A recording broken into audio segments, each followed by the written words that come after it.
Well, guess what? Apparently, somebody heard Arnold Schwarzenegger when he said, "I need more power." A man, a man builds a power bank, battery portable power bank.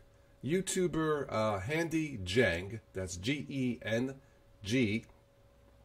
I will have a link for this below in the show notes, by the way. But I guess he was unhappy because all of his buddies had bigger ones than his, bigger power banks than his, that is. And he wasn't happy. Well, aren't we all?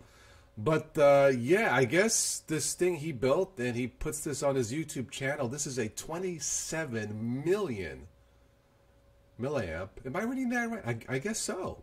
Portable. Portable, yeah. Portable power bank. I just think that's so cool.